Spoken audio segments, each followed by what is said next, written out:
El segundo tema de hoy, Fran, es que has estado observando las noticias que han surgido en los últimos días sobre la Iglesia, los privilegios de la Iglesia y en realidad también privilegios de diferentes religiones, de diferentes confesiones que luego comentaremos. Pero, como digo, no sé, vamos a hablar de privilegios, ¿no? En este caso de la Iglesia. Sí, a ver, técnicamente sería más fácil hilarlo desde el punto de vista del IBI, ¿no? Que hablaremos de él, ¿no? El IBI que no paga la Iglesia, por ejemplo, ¿no?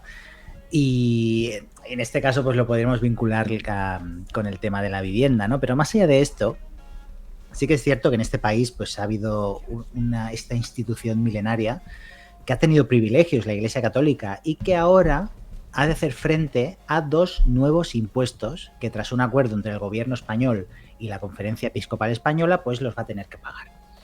Además, esta semana, antes de entrar en estos dos impuestos, se ha conocido, como bien has dicho, que el Ejecutivo también ha llegado a un acuerdo con otras confesiones más minoritarias, pero con un importante arraigo en este país, para que puedan tener los mismos beneficios fiscales que las mayoritarias, que son la católica, la evangélica, la musulmana y en menor número la judía.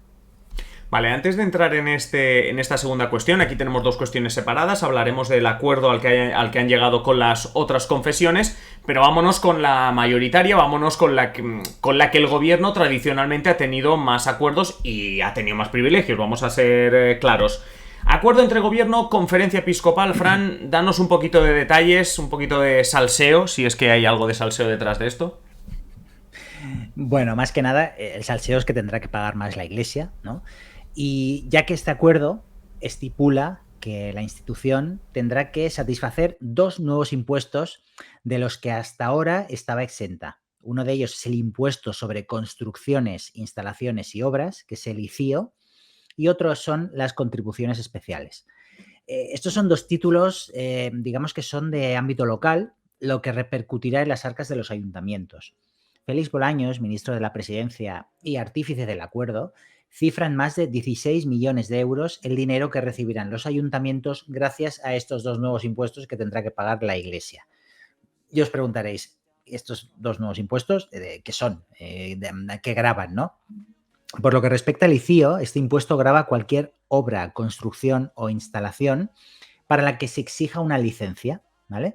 Por otro lado, el de contribuciones especiales hace referencia a estas tasas que se han de abonar por determinadas obras públicas o servicios públicos, con los que la entidad va a obtener un beneficio o un aumento del valor de sus bienes. Bien, bueno, al final... No sé si esto hace caso a la frase esa de Hacienda somos todos. La Iglesia Católica, la Conferencia Episcopal que ha pactado con el gobierno pagan los impuestos. Y ahora hablemos de la Iglesia, de la religión tuvalense, de la Iglesia tuvalense, de la religión tuvalense. ¿Por qué? Porque el gobierno ha llegado a un acuerdo, Fran, con el resto de confesiones. Lo digo porque nosotros estaríamos ahí, seríamos del resto de confesiones. ¿Qué ha pasado? Bueno, no voy bien con todas porque en esto de las confesiones, esto es como ir al Corte Inglés o a una tienda de moda y elegir unos zapatos, hay de todo, o sea, y cosas que ni nos imaginaríamos, o sea, podríamos meter aquí los maradonianos, incluso. Los tuvalenses. Los tuvalenses deben ser protestantes, ¿no? Deben ser o católicos, no. Bueno, a lo mejor tienen religiones antiguas, ¿no? Estas así. Pero la cuestión es que este acuerdo al que ha llegado el gobierno se circunscribe a mormones, a testigos de Jehová, a budistas y a cristianos ortodoxos, que hasta ahora, que tienen una cierta presencia en España, pero que hasta ahora pues, no tenían ningún acuerdo con el Estado, ¿no? Ahora estas confesiones estarán exentas del cobro del IBI para los bienes destinados al culto y sus dependencias anexas, es decir, iglesias, sacristías, etcétera.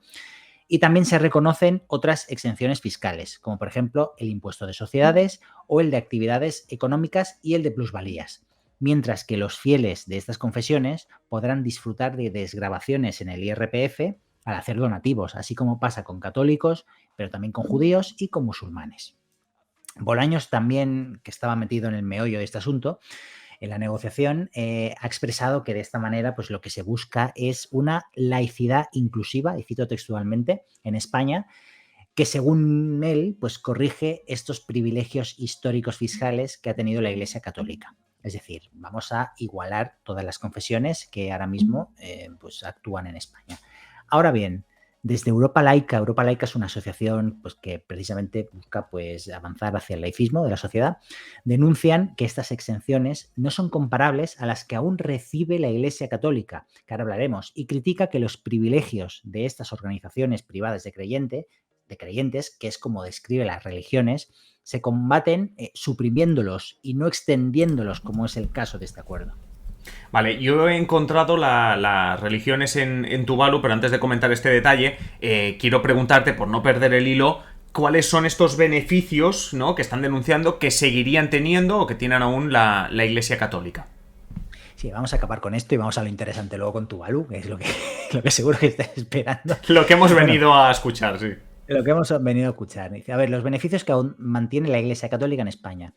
Son unos beneficios que se basan en un acuerdo entre el gobierno y el Vaticano que data del año 1979 y que libera a la Iglesia Católica de pagar, por ejemplo, el impuesto sobre sociedades, el IBI, y ahora, antes de seguir, haremos un pequeño apunte sobre esta cuestión, también el IVA por la actividad y servicios religiosos que presta y los bienes que adquiere, y otros como el de transmisiones patrimoniales o el de sucesiones o donaciones, por los cuales no paga.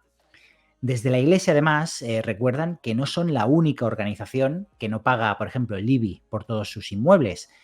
Y unos inmuebles que hay que decir que nadie sabe a ciencia cierta cuántos hay, porque cuando hablamos de Iglesia Católica, no solo estamos hablando de las iglesias y los obispados, sino estamos hablando de organizaciones cercanas, asociaciones, o sea, tendríamos que hacernos la pregunta de qué es la Iglesia Católica y qué se considera Iglesia Católica, ¿no? Esto es una dificultad que todavía pues, hay que superar, ¿no? Un poco para saber a ciencia cierta cuántos bienes tiene esta organización, ¿no?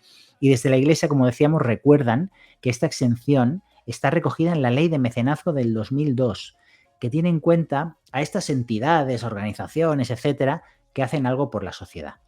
Ahora bien, la Iglesia sí que paga el IBI, y esto es el apunte que os quería hacer, sí que paga el IBI de una parte de sus propiedades, ¿vale? Que son aquellas en las que se pueda estar desarrollando alguna actividad económica, ¿vale? Porque pasar el cepillo en la iglesia no es actividad económica.